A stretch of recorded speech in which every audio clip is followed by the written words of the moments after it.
Lebanon पर आकर अटक चुका है। लेबनान पर हमले रोकने को लेकर नेतन्याहू किसी कीमत पर भी तैयार नहीं हो रहे हैं। तो ये तस्वीरें आपको दिखा रहे हैं। सीज़फायर की कीमत हिजबुल्लाह चुकाएगी और लेबनान में अटैक लगातार जारी है। डोनाल्ड ट्रंप, ईरान और हॉर्मुज फिर बंद किया गया है। इस पूरे खेल को आप समझिए। पहले सीज़फायर की बात होती है लेकिन अटैक फिर भी जारी रहता है। ईरान ये कह रहा है कि अगर लेबनान पर अटैक हुआ तो तेल अवीव पर हमला होगा और अगर तेल अवीव पर ईरान हमला करता है तो इस सूरत में सीज़फायर का टूटना तय है।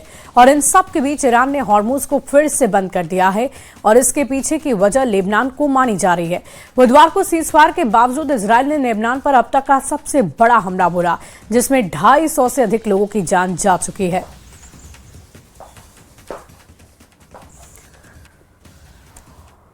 ईरान और अमेरिका में सीज़फायर का ऐलान हुआ तो लेबनान में इजरायल ने नई जंग का आगाज कर दिया। लेकिन लेबनान पर हुए धुआंधार अटैक के बाद ईरान फिर से भड़क गया है। ईरान ने एक बार फिर हॉर्मुज गलियारे को बंद किया और इस तनातनी के बाद सवाल ये उठ रहे हैं कि सीज़फायर की शर्तें कितने दिन तक टिकेंगी।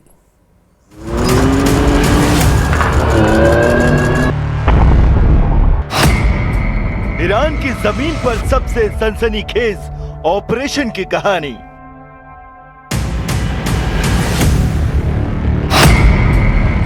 अमेरिकी एयरमैन की तलाश के लिए आया घूसमरमर।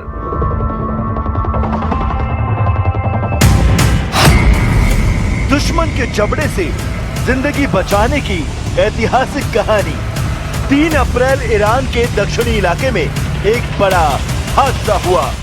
F-15E स्ट्राइक ईगल ईरानी मिसाइल का शिकार बन गया।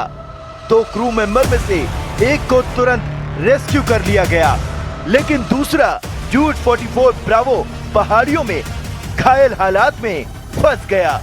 दुश्मन का इलाका, चारों तरफ खतरा और सीमित संसाधन। 2 दिन तक वो एयरमैन छिपकर जिंदा रहने की कोशिश करता रहा। इमरजेंसी सिग्नल ऑन था, लेकिन उसकी सटीक लोकेशन किसी को नहीं मिल रही थी। यहीं से शुरू हुई घूसमरमर की कहानी। अमेरिका के लिए यह सिर्फ एक रेस्क्यू ऑपरेशन नहीं था, बल्कि अपने सैनिक को हर हाल में वापस लाने की परीक्षा थी। करीब 170 एयरक्राफ्ट, फाइटर जेट, बॉम्बर और हेलीकॉप्टर इस ऑपरेशन में शामिल किए गए। 48 घंटे तक लगातार सर्च ऑपरेशन चला, लेकिन दुश्मन इलाके और कठिन भूगोल के कारण सफलता नहीं मिल रही थी। ईरान की सुरक्षा एजेंसियां भी एयरमैन को तलाश रही थी, यानी वक्त कम था और खतरा हर पल बढ़ रहा था। ऐसे में अमेरिका ने अपना सबसे सटीक वेपन मैदान में उतारा। घूसमरमर नाम से ही ताकत बताता है। घूस यानी जो दिखाई नहीं देता और मरमर यानी दिल की धड़कन की आवाज। CIA की ये सीक्रेट टेक्नोलॉजी इंसान के दिल से निकलने वाले बेहद कमजोर इलेक्ट्रोमैग्नेटिक सिग्नल को पकड़ सकती है।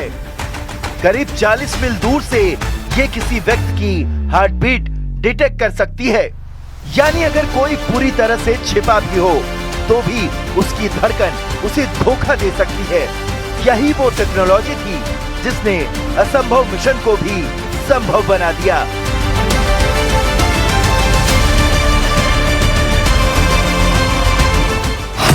घूसमरमर क्वांटम स्पेक्ट्रोमेट्री और आर्टिफिशियल इंटेलिजेंस पर आधारित है।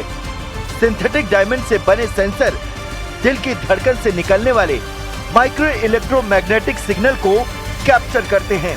इसके बाद AI सिस्टम इन सिग्नल्स को आसपास के नॉइज से अलग करता है और एक यूनिक हार्टबीट पैटर्न पहचान लेता है। इसे ऐसे समझिए जैसे हजारों लोगों की भीड़ में किसी एक की फुसफुसाहट सुन लेना। ईरान के रेगिस्तानी इलाके में कम इंटरफेरेंस और रात के समय बेहतर थर्मल कंडीशन ने इस सिस्टम को और सटीक बना दिया। जैसे ही लोकेशन कंफर्म हुई, अमेरिकी स्पेशल फोर्सेस ने तुरंत रेस्क्यू ऑपरेशन शुरू कर दिया। भारी खतरे के बावजूद टीम ने दुश्मन इलाके में घुसकर एयरमैन को सुरक्षित बाहर निकाल लिया। डोनाल्ड ट्रंप ने भी इस ऑपरेशन की पुष्टि की और इसे बड़ी सफलता बताया।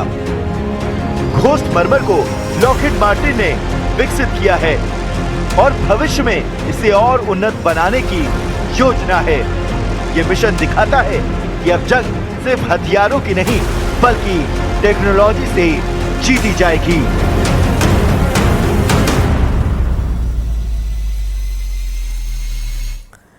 इजराइल